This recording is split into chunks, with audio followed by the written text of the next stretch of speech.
I was walking in the roads of what used to be dead air, of the roads of East Berlin. And I was thinking that communism is like a horror movie. It has all the elements of a scary, creepy horror movie. And if you think about it, what is first of all the main element of a horror movie? There's a lot of blood, there's a lot of corpses. And communism has no competition there.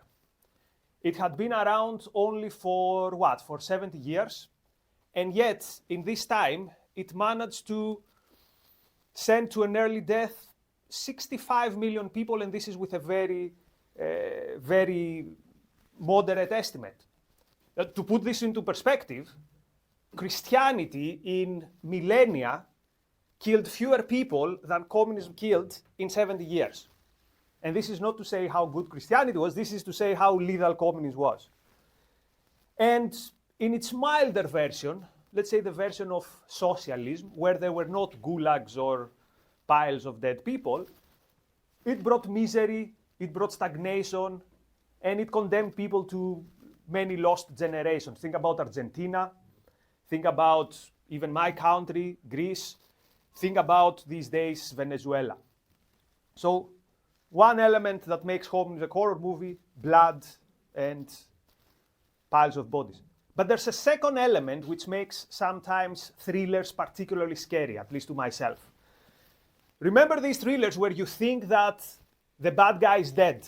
Like you shoot him, you see he's down, and you think the film is over. And you're like, okay, sign of relief. And then just when you think it's over, what happens? Like Freddy Krueger rises again. And that's a particular scary moment.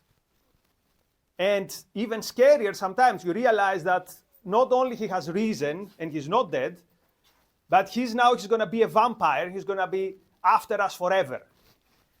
And isn't this also what happened with communism? We thought it was dead and buried. And I know exactly the moment when we thought it was dead and buried. 9th of November, 1989. Over here. At that night, most people thought, look, the bankruptcy, the moral, political, economic bankruptcy of actually existing socialism is there for the world to see. We're probably done with it. And yet we're not done with it. The radical left is still here. How do we know it's still here? Well, we see it in terms of having political success. In Greece, it literally came to power some years ago. Even worse, we see it at the universities.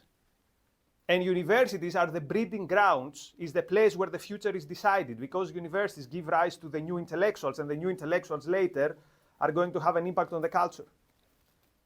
And we also see it, we read opinion polls, and we see that in the United States, in America, in Europe, and in Australia, everywhere in the Western world, when young people are asked, which system do you find more appealing, socialism or capitalism? Consistently, the majority gives the answer that socialism is preferable. Now, most of these kids probably think that socialism is just, bigger welfare state.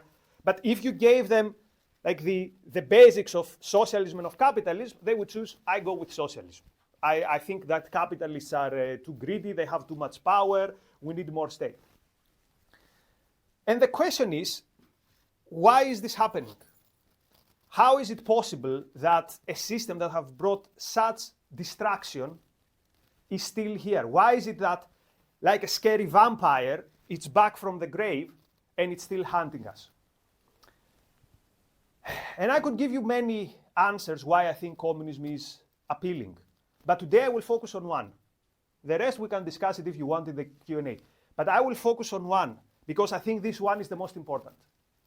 I will focus on the one thing which is, let's say, the nuclear weapon in the arsenal of communism. It's like the bloodline that keeps the vampire alive. And this is the left's, the socialists or the communists, however you want to call it. It is their moral message. It is their vision of the good. Because a movement lives and dies by whether it persuades people that it stands for something that is good. This is how a movement or an ideology or a philosophy attracts people. It tells them, come with me and you will be on the side of the good. And over there are the bad people. And this is the biggest success, the biggest triumph of communism, of socialism, of the radical left.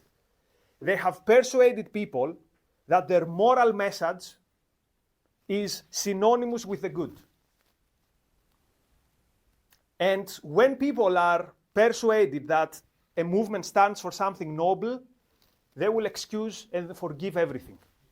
Then a movement can literally get away with murder. In the case of the left, they can get away with 65 million murders. And how do we know this is the case? Again, we literally have data. 13 years after the Berlin Wall fell, there was an opinion poll among the population of people who used to live in the DDR. So these people lived under Honecker, these people experienced DDR. And they asked them, what do you think about the following statement? And the statement was, socialism was a good idea, but it was badly implemented. So good in theory, just didn't work. 82% of these people agreed with the statement. More than 8 out of 10 people said that, yes, socialism was a good idea, it just didn't work. Now think about it. These were people who day after day after day were waiting in the queues. These were people who knew the Stasi. These were people who they would wake up every morning and they would see a wall that would remind them that their life is not theirs, that their lives belong to the state. Actually, even more. I'm sure many of these people hated the regime. Maybe some of these people actively fought that regime. And yet, they could not distance themselves from the moral message of the regime. They fought the regime, they fought their oppressors, but they could not fight what was the backbone, what was the strongest weapon of their oppressors, which was again this morality, this moral message. So we need to figure this out then. What is this moral message of socialism which keeps it alive? What is this moral message that helps it get away with murder? And the moral message of the left was in the best way captured by none other than Marx himself. And this was the mature Marx. This was Marx 8 years, I'm not good in maths, before his death. So that someone could say, oh, that was young and idealistic. No, that was Marx in his most mature. So Marx said that the way to understand what communism is about, the main message of communism is the following. He said, from each according to ability to each according to need. He said this will be the essence of communism. From each according to ability to each according to need. Now what does this mean? It means you do the best of your work for the benefit of anyone who needs the products of your labor. Your best efforts for the benefit of others. And the same with everyone else. Your best effort for the benefit of everyone except yourself. That was the message. Now let's try to demystify, to decodify it. What is the moral ideal there? First of all, the moral ideal is that you have a duty. That the characteristic of this society is understanding that you have a duty. To whom? To everyone and anyone. Anyone who has a need, anyone who needs something, you have a duty to provide it. The second element there is sacrifice. That it is good for you to sacrifice. It is good for you to give up. Now, this message, though, needs to be toned down a bit, because if I came to you and told you your role in life is tomorrow, wake up in the morning and make sure that from the morning till night, you consistently sacrifice, you'd be blocked. Like, wait, I sacrifice for whom? Like for Africans, for my neighbor who is unemployed, for my grandmother who needs me to go to the supermarket. Who do I sacrifice for? So that's not a very appealing message, like, except if you are one of these fanatic Christians who go and live in trees or caves or whatever. So this message needs to be toned down a bit. And the way it is being toned down is that actually, what we're trying to do here is, yes, still you have a duty to other people, but the goal is just to make sure that everyone has a bit, that no one is left behind, that we're all a brotherhood here, and we make sure that no one is left behind. Actually, I told you I used to be a Marxist, and my mother used to be a rank-and-file member of the Greek Communist Party. And she had actually met Erich Honecker. I find this very cool still. But when I started changing my views and getting closer to the ideas of liberty, quite often would have discussions, and I would challenge her. And I would tell you, look, you've traveled in every socialist country. You saw the long queues, you saw the oppression. How can you still defend that system? And every time she gives me the same answer, which for me is very impactful. She said, it's because if I have a jacket, I want everyone else to have a jacket as well. If I have a jacket, I want everyone else to have a jacket. Now, who can argue with that, right? Wouldn't it be very cool if everyone had a jacket and no one would live in cold? But then if you go one step further and ask yourself, is this really what communists are after? Do they just want to make sure that everyone has a jacket? I mean, let's test this theory. If you want everyone to have a jacket, what's the first thing you should do? I think the first thing you should do is understand how jackets are made.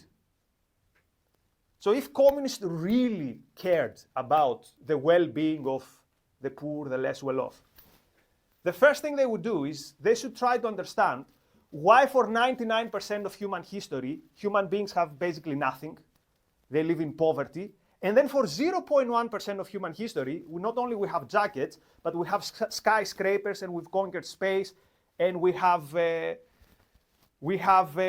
conquered, and we have managed even to give vision to people who can't see. Like these days with science, we can do the things that Jesus does as miracles.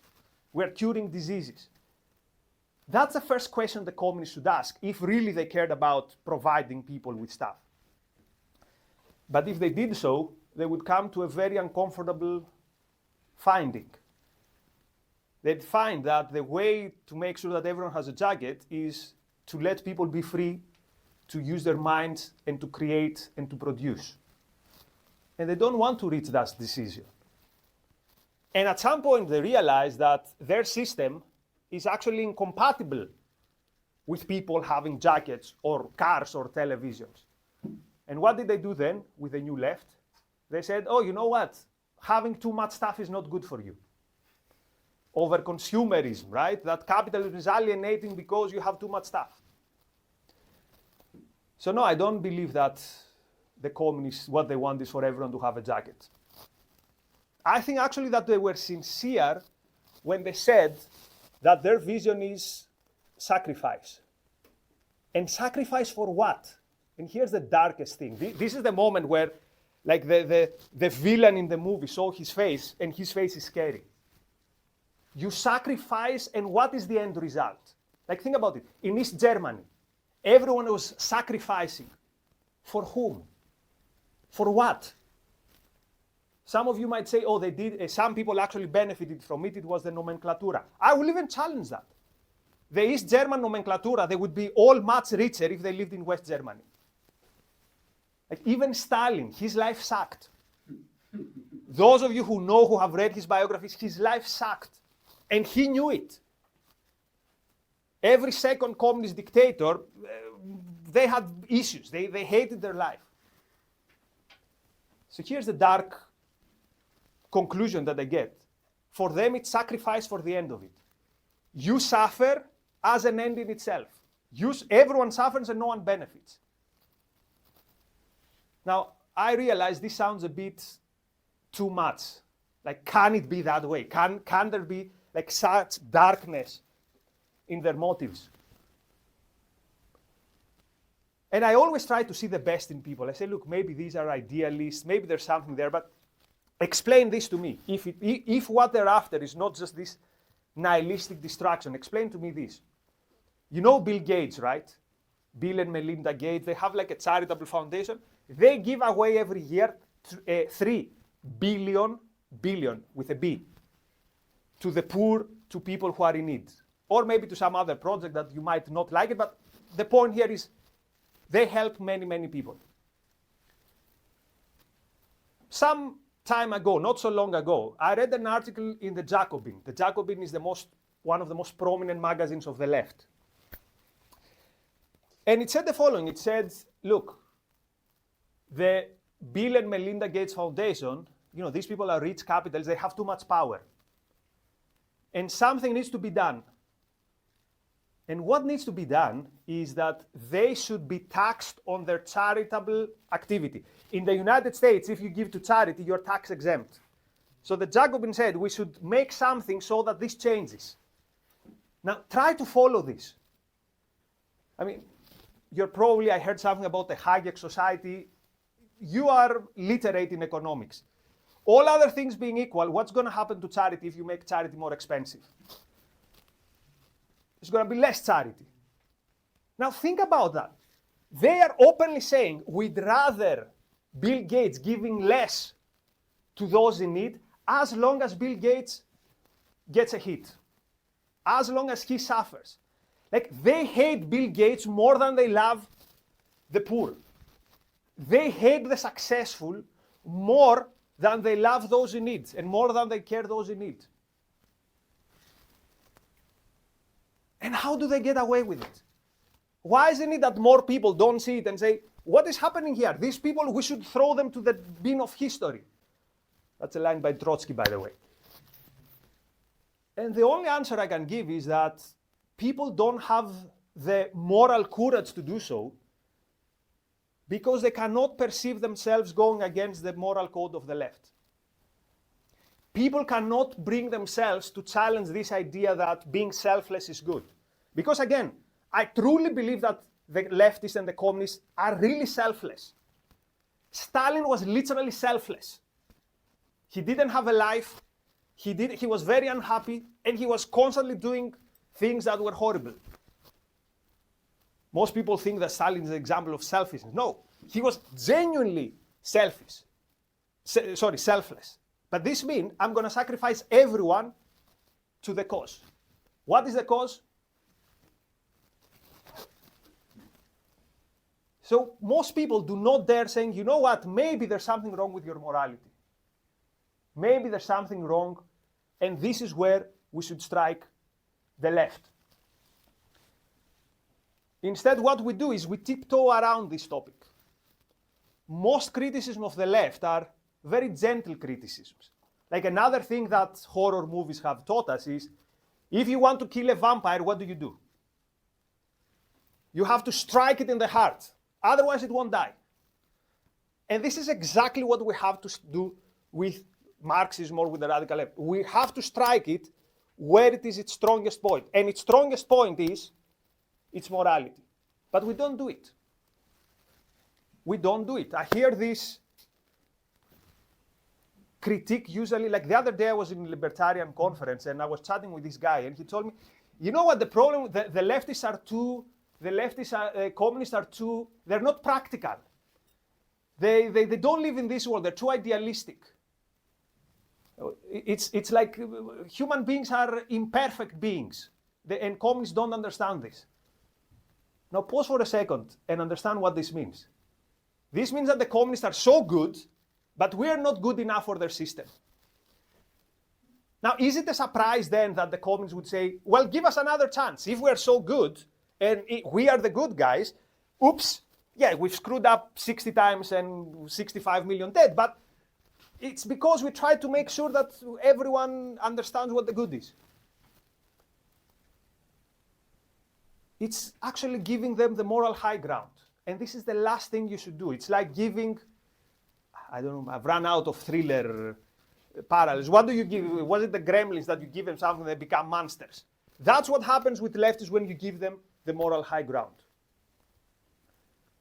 And since I know there's some Hayekians here, no offense, big fan, but we're not going to fight socialism by just saying that socialist economics cannot work because of the calculation problem.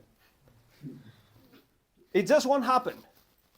Because then the leftists will say, look, now with AI, actually they already tried to do this in Chile under Allende, that they tried to create this algorithm that very quickly is going to understand like what's the supplies and demand, and therefore the calculation problem will not anymore be a problem. And today with AI, supposedly that's easier. So what if we solve the calculation problem, then we should go back to dead air? Like that's because again, supposedly their ideals are good. So if we just get rid of this economic problem, communism this time will work. No.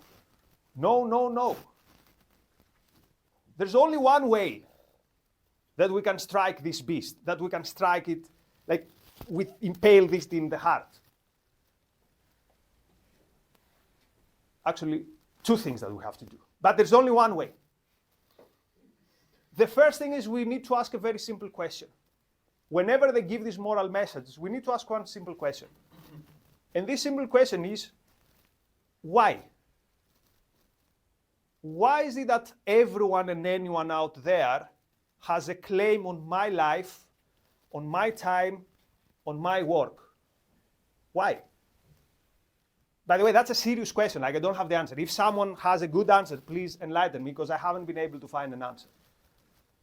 Why is the happiness of every random person out there more important than my own happiness or the happiness of the people who are dear to me?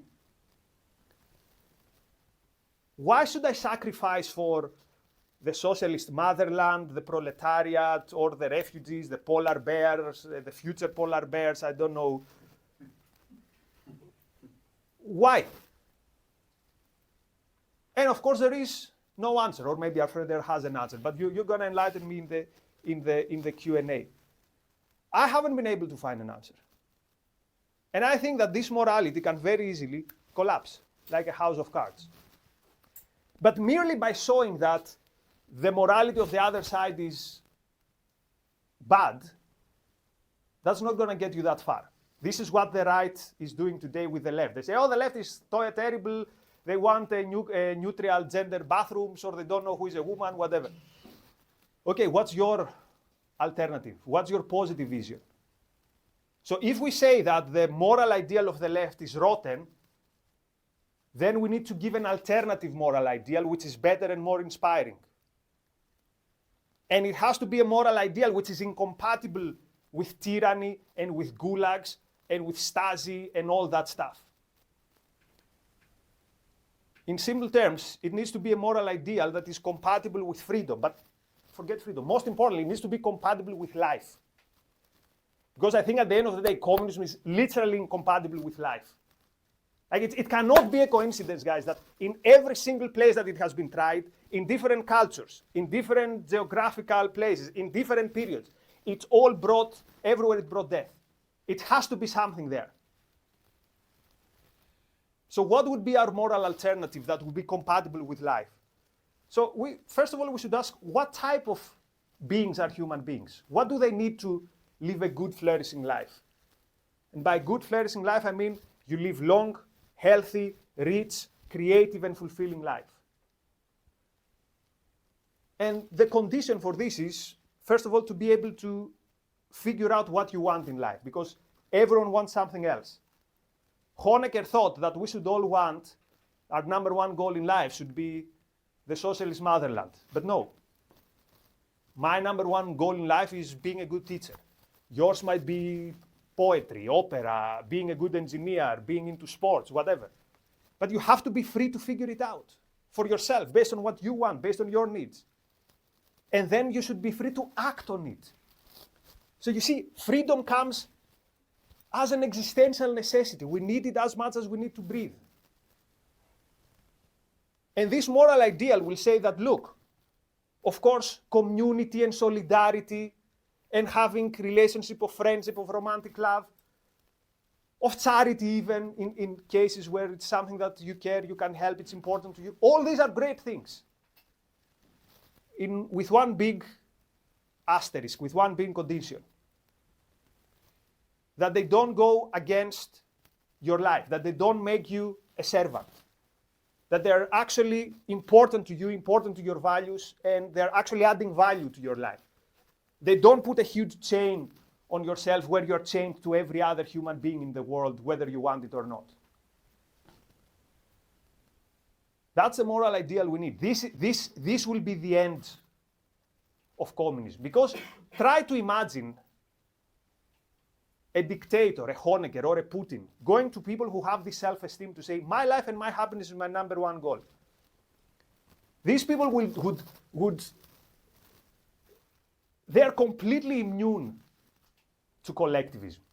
Imagine Putin going to people who have self-esteem and they say, my life first, and tell them, hey, I want you to go to die in Ukraine for Mother Russia. They would say, what? What for? Piss off. Get out of my way. I want to live my life. And suddenly Putin would be like, he would have no power. He would have no appeal. So where do we find this morality? Because it's not easy to come up with such a difficult moral system that's going to go against all these stereotypes that the left has persuaded so many people that they're good. Well, luckily, someone has done the heavy lifting for us. So you can relax. Oh. And that's, I think, the biggest contribution of Ayn Rand, right? So she made the case that your life is important. Your life matters and your happiness matters. And therefore, you need freedom. Notice, she didn't start with freedom. She didn't start with a socialist calculation problem. Again, I don't want to be mean to Hayek. Again, respect, great economists, whatever. But you don't start from economics. You don't start from the middle of the road. And also something else very important she did. To my knowledge, she's the first person who portrayed freedom as something heroic. A meaningful life as something heroic. Like you read Atlas Shrugged, then you find people like engineers, industrialists, scientists, musicians, and they have the status of a hero. Literally a hero in a crusade. For most of human history, being a hero meant you have a sword and you kill, or you die, like Leonidas. I mean, very inspiring. I've watched 300 million times.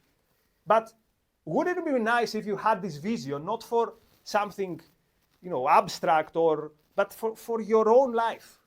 That your life is so important that literally you'd go to Thermopylae and fight for it. Your life and your happiness. So this is, I think, Rand's biggest achievement. That she showed that freedom works because it is good. That capitalism not only delivers the goods, it's actually good, virtues. That the creator is not someone who just makes things happen, but he's a virtuous person, a good person. Why good and virtuous? Because he operates under the most humane way of living.